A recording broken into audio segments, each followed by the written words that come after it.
Committee committee खेलना बंद कीजिए मुख्यमंत्री जी, वरना ये छात्र ना आपको सत्ता से उतार देंगे। कब तक बचाएंगे अपने करीबियों को मुख्यमंत्री जी? इसलिए कमेटी नहीं, अब एक्शन चाहिए झारखंड को। नाजी हिटलर का पुनरावृत्ति हो रहा है झारखंड में, पर याद रखना चाहिए मुख्यमंत्री जी को, कोई कितना भी बड़ा तानाशाह क्यों ना हो, जो हिटलर की दुर्गति हुई, राजनीतिक रूप से इनकी भी यही दुर्गति होगी। मैं तो 24 जिला में यात्रा निकालेंगे रिफॉर्म को लेकर। आज मेमरा से शुरुआत हो रही है, रामगढ़ के मेमरा से। सत्ता पक्ष का कहना है कि सरकार तो रिफॉर्म कर ही रही है, कमेटी बनाई हुई है, अब महतो जी इसमें राजनीति कर रहे हैं। भाई महतो जी उन्हीं के सहयोगी JLKM के एक वरिष्ठ नेता हैं। JLKM तो जब भी सरकार को ज़रूरत होती है उनके साथ खड़ी होती है। तो अब ये तो बड़ा प्रश्न है कि ये आज अपने ही सहयोगी दलों पर प्रश्न उठा रहे हैं।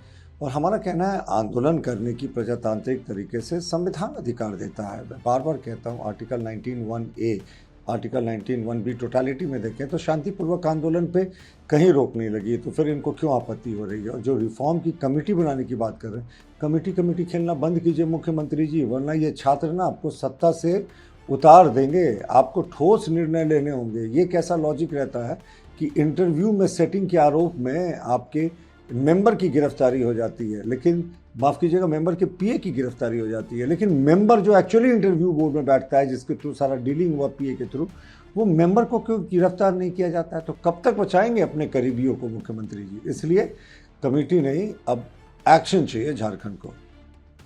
FIR लोगों के खिलाफ, अनआइडेंटिफाइड लोगों के खिलाफ FIR, प्रायर परमिशन की बात, और फिर एक सोशल मीडिया मॉनिटरिंग या सोशल मीडिया पर सतर्कता बनने का अपील राज्य पुलिस की, इन तमाम चीज़ों की को कैसे देखते हैं?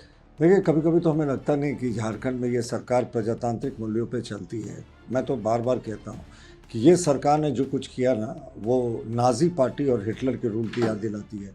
उस समय भी इसी तरह की स्थितियाँ थी। नाजी पार्टी के कार्यकर्ताओं कि क्या मजाल थी, उनके सामने कोई हिटलर के बारे में कुछ भी कह दे, उसका पुतला फूंक दे, वो खुद आ जाते थे। और जो हिटलर की जो सीक्रेट पुलिस थी, गेस्टापो, वो इनके सहयोग के लिए तैयार रहती थी। रात को लोगों को उठा लिया जाता था, फर्जी मुकदमे किए जा रहे थे। तो ये नाजी हिटलर का पुनरावृत्ति हो रहा है झारखंड में, पर याद रखना चाहिए मुख्यमंत्री जी को, कोई कितना भी बड़ा तानाशाह क्यों ना हो, जो हिटलर की दुर्गति हुई, राजनीतिक रूप से इनकी भी यही दुर्गति होगी। MNDR को लेकर झारखंड मुक्ति मोर्चा 7 सितंबर को तमाम जगहों पर राज्य भर में प्रोटेस्ट करेगी। उनका ऑफिशियल लेटर भी आ चुका है। उनका तर्क है कि ये काला कानून है जो कि झारखंड के और झारखंडियों के हित में नहीं है। आपका तर्क है कि इससे अवैध चोरी और रेवेन्यू और भी बहुत सारी चीज़ें हैं जिसमें गड़बड़ी होने से बच जाएगा। आरोप प्रत्यारोप के बीच में प्रोटेस्ट कॉल कर दिया गया है, कैसे रिएक्ट करेंगे इस पर? देखिए झारखंड मुक्ति मोर्चा के सरकार के लगभग 7 वर्षों के कार्यकाल में अवैध कोयले का खनन या अवैध हर एक तरह के मिनरल का खनन जो है वो सारे रिकॉर्ड तोड़ रहा है। एक मोटे आंकड़े के अनुसार कोल इंडिया की अनुषंगी इकाइयाँ BCCL और CCL जितना प्रोडक्शन करती हैं, उससे ज़्यादा अवैध कोयले के खदानों से प्रोडक्शन होता है। और इसमें बड़े कड़े कानून हैं संशोधन में, जो अवैध खनन करने वाले लोग होंगे उनके खिलाफ। तो राज्य सरकार कभी नहीं चाहेगी कि उसके संरक्षण में जो अवैध खनन चल रहा है, जिससे ईंटा भट्ठों को, बड़े फैक्ट्रीज़ को, छोटे फैक्ट्रीज़ को सप्लाई होता है, उसमें तो कोई टैक्स का कंपोनेंट ही नहीं है। तो वहाँ तो जाहिर तौर पर सरकार को जो पैरेलल इकॉनमी है इनकी ब्लैक की, उसको धक्का लगेगा। दूसरा बात कि आप आयरन ओर का एग्जाम्पल देखें, जो यहाँ 750 रुपये सेस लगता है प्रति टन, उड़ीसा में 18 रुपये लगता है। यहाँ कोयले में 450 रुपये प्रति टन सेस लगता है। बगल के राज्यों में बहुत कम लगता है, नगण्य लगता है, जिसके कारण BCCL का प्रोडक्शन सेस लगने के बाद 2025-26 वर्ष में 13% कम हो गया।